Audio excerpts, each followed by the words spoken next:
in 1945, our B-29s began full-scale operations against Japan. 1,500 miles to targets and 1,500 miles back from bases at Saipan, Tinian, and Guam. Here, 21st Bomber Command concentrated its massive air power and planned the ultimate crushing defeat of Japan, down to the last bomb. Here was the beginning of the end of the road to Tokyo. After 6 months of reoccupation, there were few signs of war along the quiet summer shores of Guam.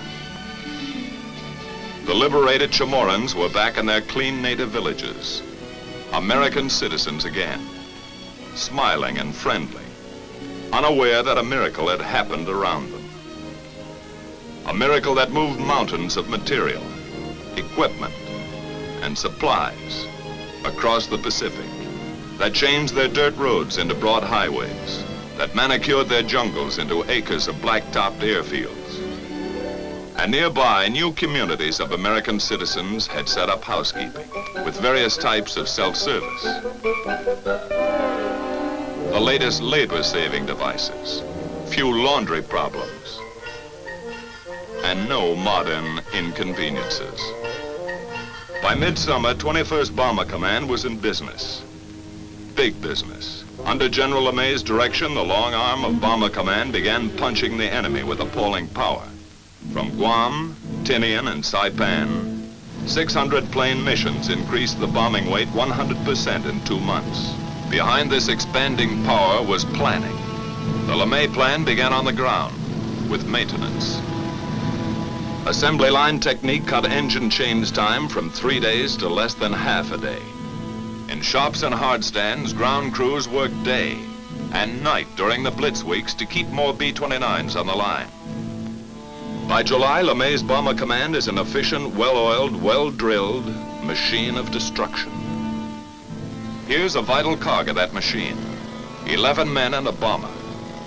While they wind up for action, let's find out where they're going and some of the things they're going to do and why and with what.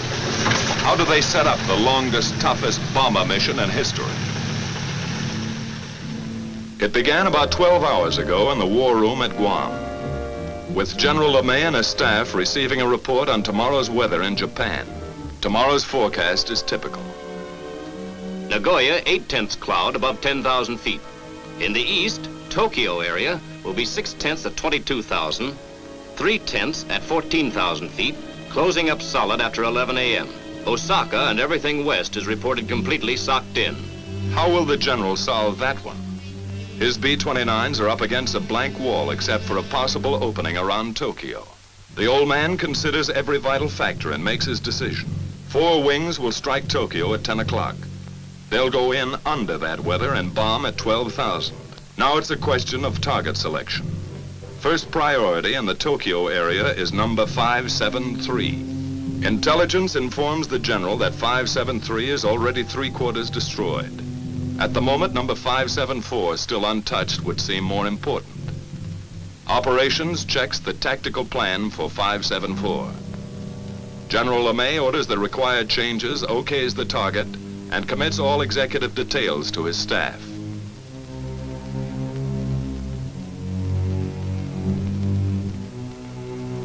Operations, with his deputy chief of staff and project officer, goes to work setting up the changes. In that plans folder is a mountain of preparation by special sections of intelligence and operations. 1,000 hours of research. Collated facts and figures have been distilled into Tactical Plan 574. Aircraft will assemble as briefed with 3 groups of P-51s for escort. Smoke markers at 1-minute intervals will be dropped by lead planes to expedite departure from assembly point. 1 squadron each wing will carry M47 incendiary clusters. Balance of squadrons, 500 and 1,000-pound GP bombs fused a quarter-second nose and tail. Altitude of attack, 12,000 feet.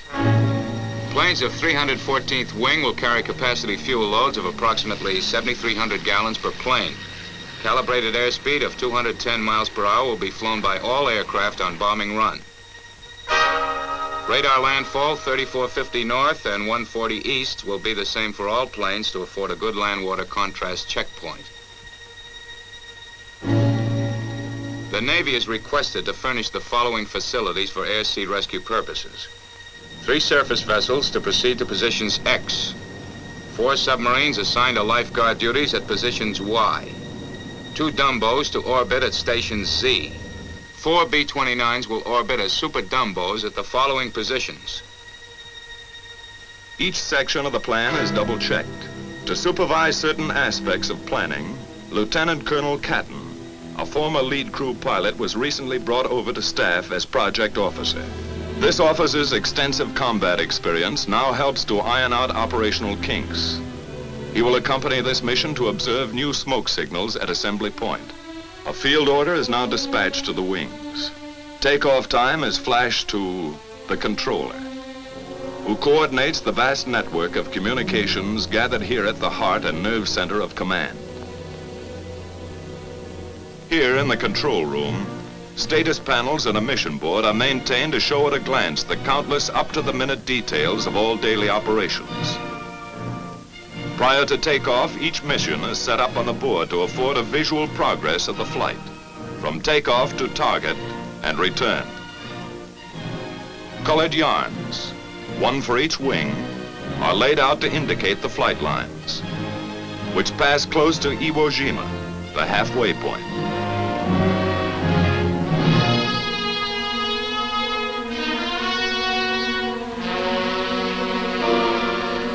And proceed as specified in the field order to the proper target. Other symbols are used to mark air-sea rescue positions. A timetable of statistics for each wing is planned and flown as recorded from hourly reports on the status panel, beginning with takeoff time.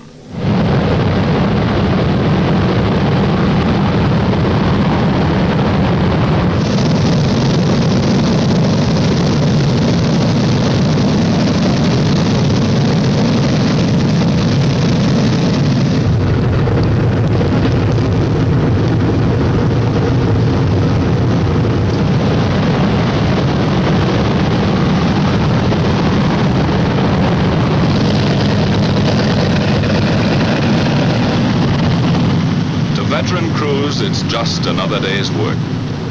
One more 1,500-mile haul up and down the ruddy Pacific. 15 hours, 7,000 gallons, 4 engines, 11 guys. Knock wood. A water jump across 20 degrees of the globe. A continent of ocean. Destination, Tokyo. It's like taking off in Mexico for targets in Canada. The 314th is airborne. 145 planes, 1 minute apart, 67 tons each.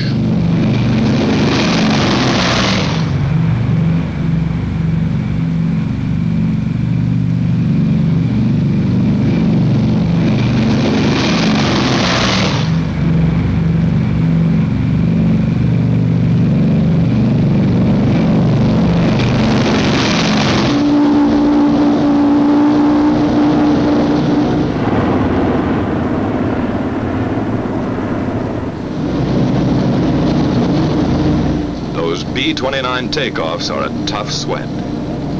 That first long moment is the worst. Some swear it takes luck, like a wife's stocking, to beat it. At Tinian, 100 miles north, 2 more B-29 wings prepare for takeoff. 134 aircraft from the 58th wing. 100 more from the 313th wing. At Saipan, a few minutes later, the veteran 73rd wing lines up for takeoff. 153 more bombers are added to the mission striking force.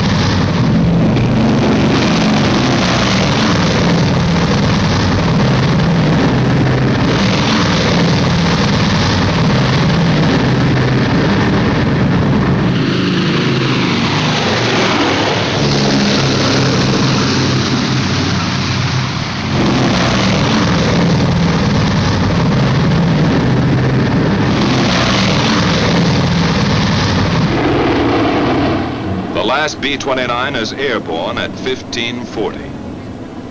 The tower at Saipan relays this information to the controller back at Guam. First and last takeoff times of each wing are recorded here and go to make up the first of a series of tabulated mission reports.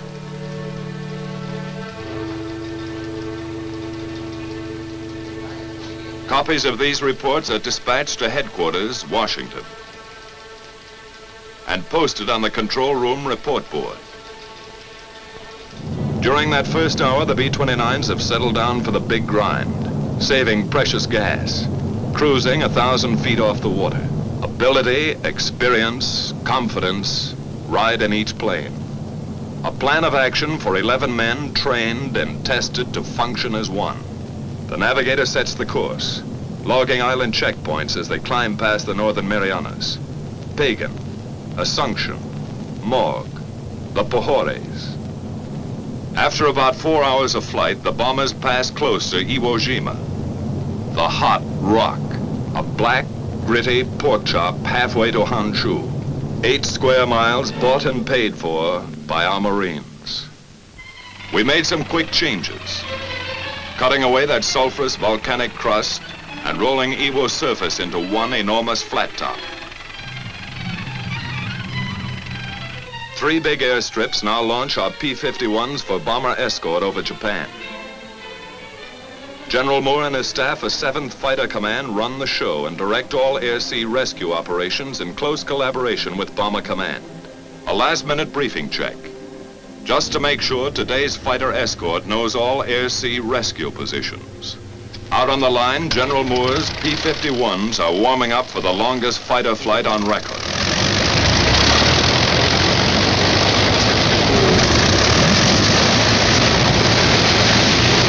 Seven hours on one engine, extra belly tanks, extra nerve and stamina in the cockpit.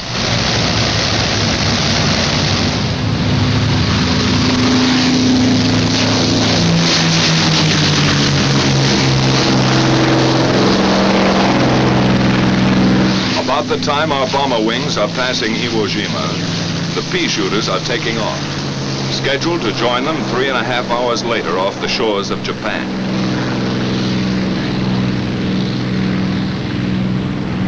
After a rendezvous at Kita, the P-51s head for assembly point, led by B-29s designated as navigator ships. Farther west, our bomber wings grind ahead on the last lap to the Empire. Reports to the controller back at Guam give their flight position, which is kept up to the hour on the mission board. Still at low altitude, the B-29s are approaching the bad weather belt, where unreported storms and cold fronts appear suddenly across the bomber course. Pilot to crew, we're going to start our climb. Check oxygen equipment. Tell Buck he better get out to his doghouse. As they begin their slow climb to altitude, the crews prepare for the vital business ahead. And from now on till they come off target and head home, it's all business. The central fire control system is warmed up. Superhuman brain power at the flick of a switch. Each gunner flexes his sights and tries the coordinated fire controls with a few short bursts to clear the guns. After pushing up to altitude, the bombers arrive close to assembly point. Air in the pressurized cabin is comparable to 8,000 feet. But oxygen masks are adjusted and ready for instant use. From the southeast, our fighter escort appears with its navigator ships, which now turn off to wait for the fighters' return at Rally Point. The Mustangs climb in formation to take positions above the boxes of B-29s.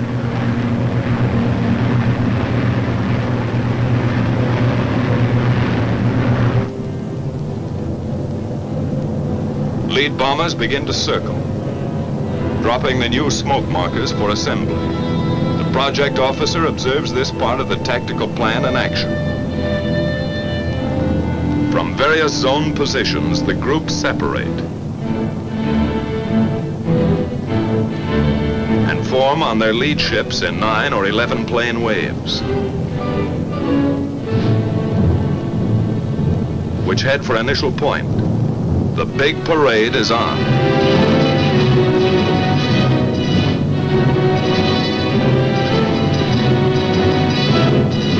Landfall is picked up, along with the first flak burst from enemy coastal batteries.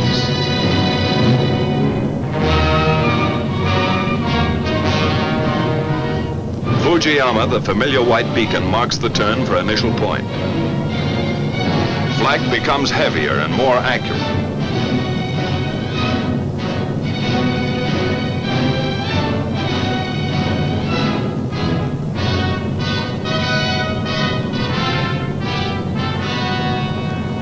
And now the first Jap snoopers appear, diving head-on into the formations.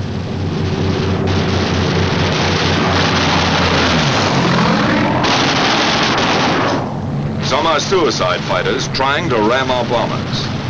Other Jap fighters drop phosphorus bombs, set to explode in front of the oncoming B-29s.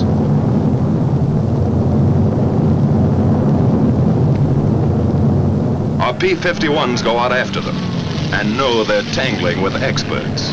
The P-51's job is to protect the B-29s. But some of those Jap fighters filter through and meet the blast of bomber guns.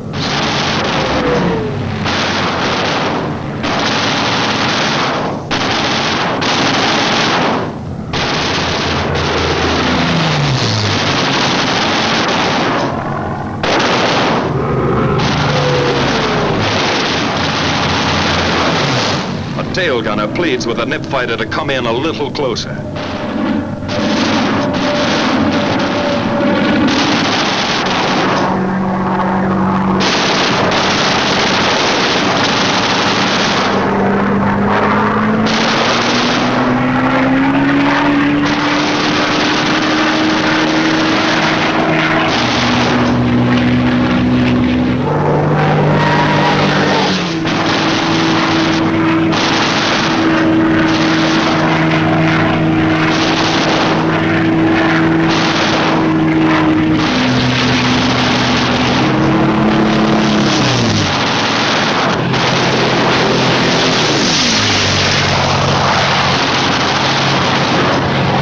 From the turn at initial point, the tight bomber waves move steadily on and get ready for business. Flak and fighters fall off. But those clouds are beginning to close in, and it looks worse ahead. Then just east of Hachioji, the Tokyo area breaks clear. The bombardiers begin to draw a bead on 574. Their planes sit tight for the bombing run. Here's where we pay off.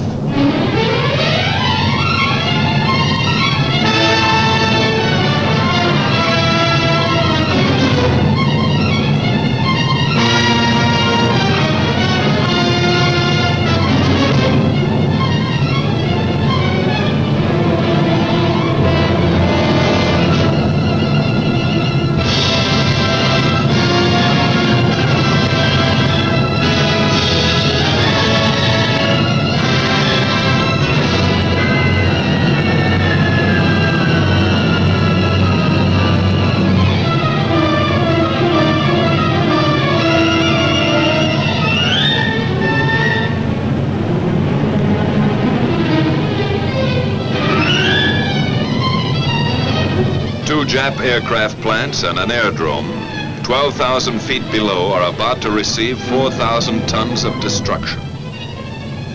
The first waves of B-29s have already found their objective.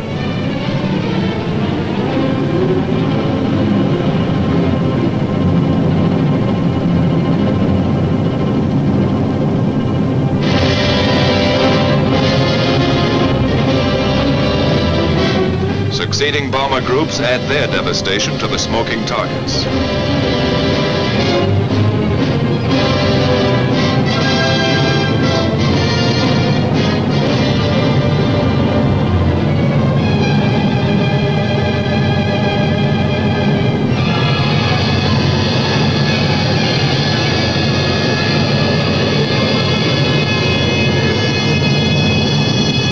Tactical Plan 574 is now an accomplished fact. bombers turn and go downwind, across the burnt acres of Tokyo. Close-up cameras show the scars of those spectacular fire strikes last March. 51 square miles of LeMay treatment. Across the bay, and a tailwind speeds them south, down the Chiba Peninsula. This is fighter country. With the first call on the intercom, our Mustangs peel off and go to work again.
The big bombers homeward bound, our P-51s drop down for strafing runs, concentrating on definite objectives from here to the enemy coast.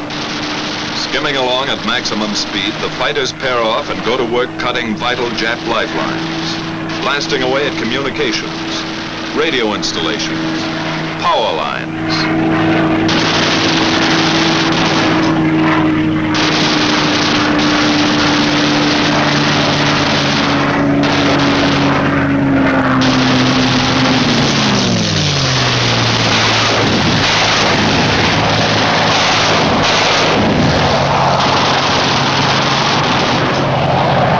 Swooping down on enemy transportation, railroads, marshalling yards, small suburban factories.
Airfields.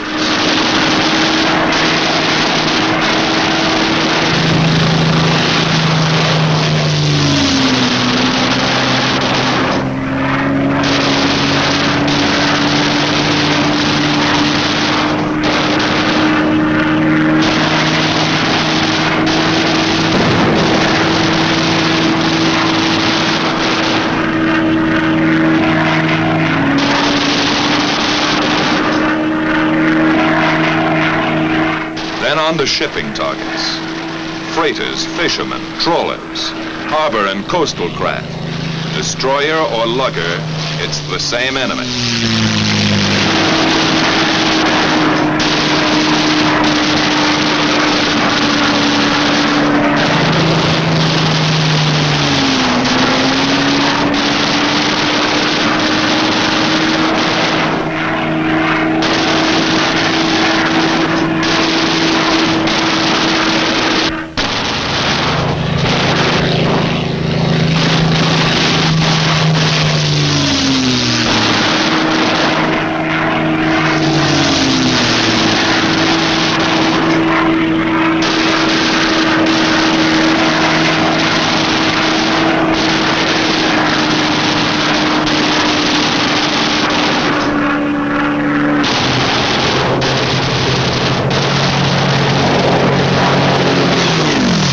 After strafing, our fighters climbed back to Raleigh Point and the waiting B-29 Navigator planes. With the first sight of Iwo, fuel gauges are down close to empty, but fighter spirits begin to rise. They wind up and finish with a kick, coming past Suribachi at whiplash speed, and zoom into their victory rolls. Once over for each Jap kill.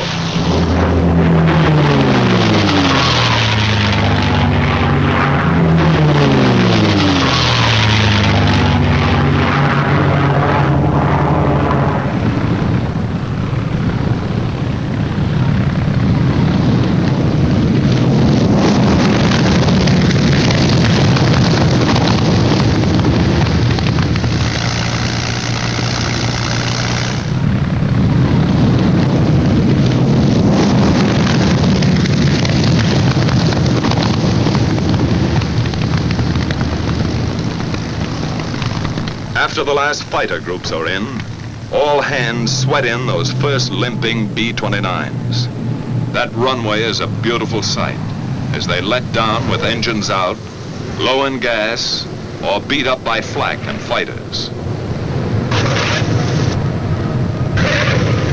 In 3 months, nearly 2,000 crippled or gas-shy B-29s havened at Iwo. You can understand why those 4 fanboys blessed those Marines and even named their planes after them. The lucky ones are fueled and depart for home bases in an hour. But Iwo still has its hazards. Weather can turn this station into a hopeless daymare. Fog and quick overcast often blacks out the airstrip during these crucial periods. That means orders to bail out. Or with luck, a B-29 might drop in for a copybook ditching.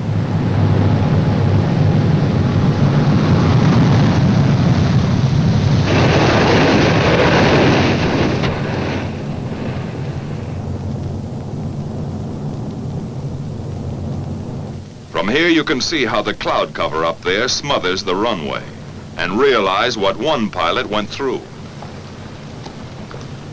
Sometimes a battle-scarred bomber staggers back to Iwo, only to flatten out at the last heartbreaking second.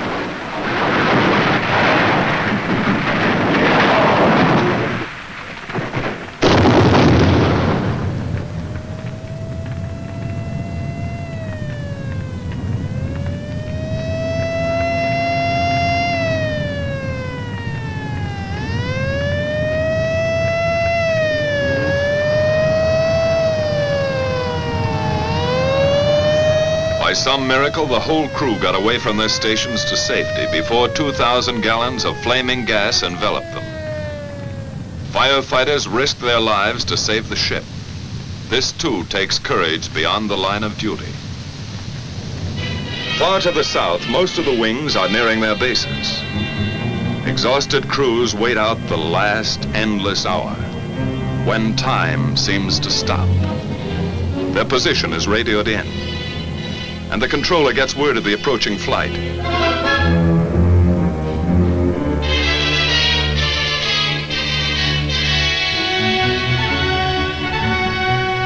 At last, the familiar Arianas appear on the horizon.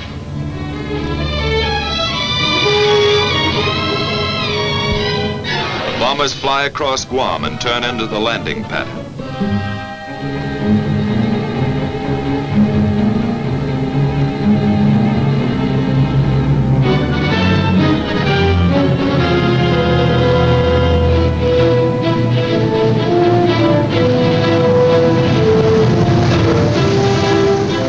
15 hours ago, they left the other end of that runway. It's a pleasure to be back. A pleasure to roll on solid, familiar blacktop.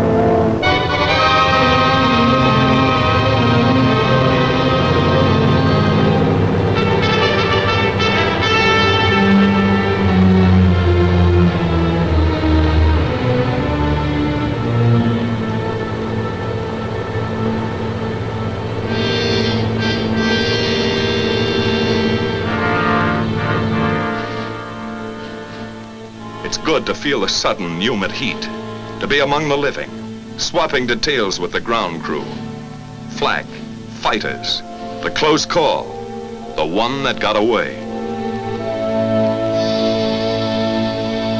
But some of those B-29 crews won't be able to talk it over today.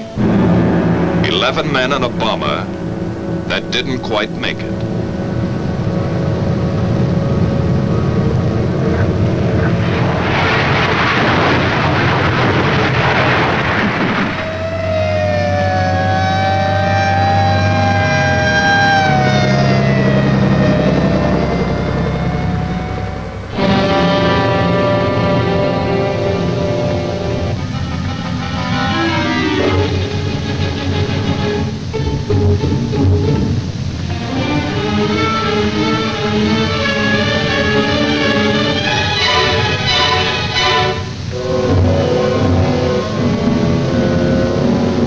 Rescue squads tear away the hot metal. Somehow in that burning wreckage, a man has lived to feel those eager, gallant hands. 1 life saved and 10 lost. That's part of today's toll.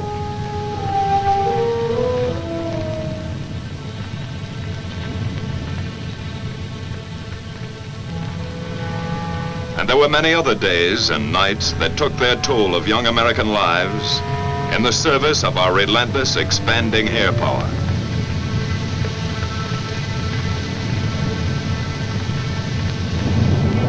By the end of July, our B-29s had all but obliterated the enemy's ability to make war. 1,000-plane missions were going to hit Japan with twice the monthly tonnage that ever fell on Germany. The question was, how much longer would a beaten Japan hold out? In August, we made a test that never was applied to Germany. While great land, sea, and air forces gathered for the last invasion, our B-29s dropped 2 atomic bombs.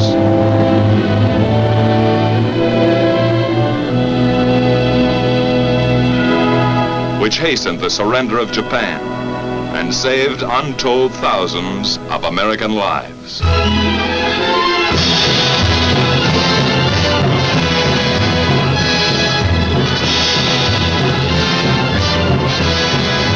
So the mission of our air forces, which began nearly 4 years ago, was accomplished.